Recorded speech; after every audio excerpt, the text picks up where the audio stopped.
Alright, let's dive into the latest from the Detroit Lions training camp, because there's a lot to unpack here, and personally, I think it gives us a fascinating glimpse into how this team is shaping up, and the challenges they're already facing.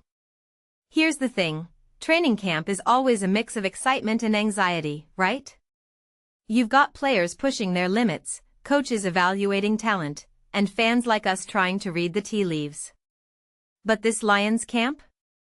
It's a masterclass in managing expectations, injuries, and the unpredictable nature of the NFL.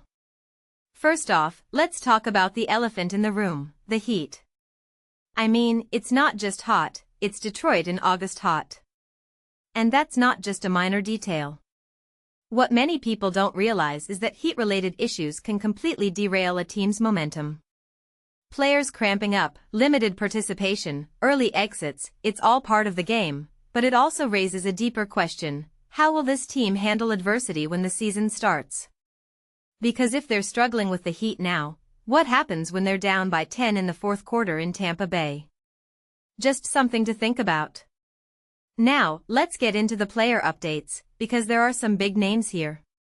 Jahmyr Gibbs, for instance. The guy's a stud, right? But he's been dealing with a hold-in and back issues.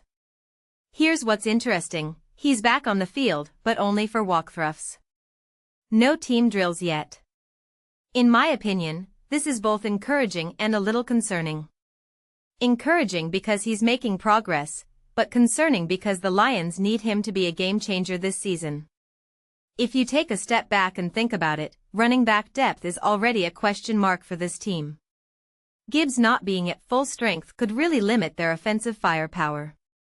Then there's Tyler Conklin. Coming off the PUP list is huge, but again, he's limited to walkthroughs and individual drills. What this really suggests is that the Lions are being cautious, maybe too cautious. I get it, you don't want to rush guys back, but at the same time, this offense needs all hands on deck. And let's not forget, Conklin's absence means more reps for guys like Jackson Meeks and Thomas Gordon. Personally, I think this could be a blessing in disguise. Those guys need the experience, and if they step up, it adds depth to the position. Now, Ben Bartch, this is where things get tricky. He's back on individual drills, but still no teamwork. For a guy expected to compete for the starting left guard spot, that's a red flag. What makes this really interesting is that Christian Mahogany has been stepping in. If Mahogany seizes this opportunity, could Bartch lose his spot? It's a detail I find fascinating, because it shows just how competitive this roster is.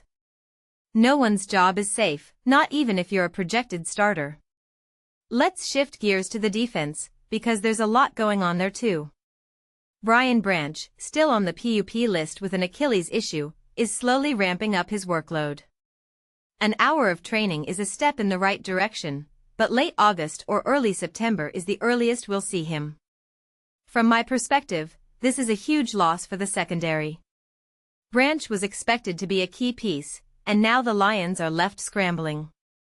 Rock Ya-Sin and Nick Whiteside stepping in is fine, but it's not the same. Ennis Rakestraw getting nickel reps is a bright spot, though. He's a guy I'm keeping an eye on.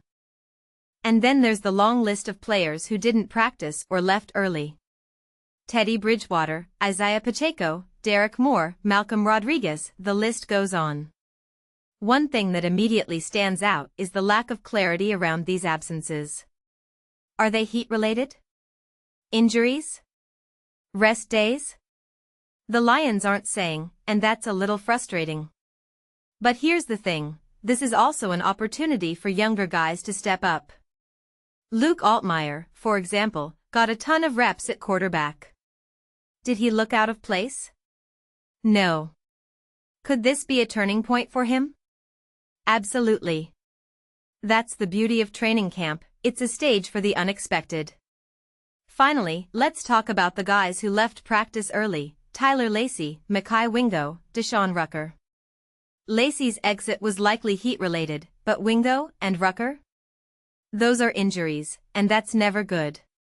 What many people don't realize is that these early exits can disrupt the entire defensive scheme. Ahmed Hassanein and Levi Onwuzurike stepping in is fine, but it's not ideal. Skylar Gilhoward getting first and second team reps at 3 Tech? That's a big opportunity for a rookie. But it also shows how thin the Lions are at certain positions. So, what's the big takeaway here? In my opinion, this training camp is a roller coaster. There's progress, but there's also uncertainty. There's talent, but there's also fragility. If you take a step back and think about it, this is the story of the NFL. Every team is dealing with something. The question is, how will the Lions respond? Will they rise above these challenges, or will they be defined by them? Personally, I think this team has the potential to surprise a lot of people, but only if they can stay healthy and find consistency. And that, my friends, is the million-dollar question. What do you think? Let me know in the comments below.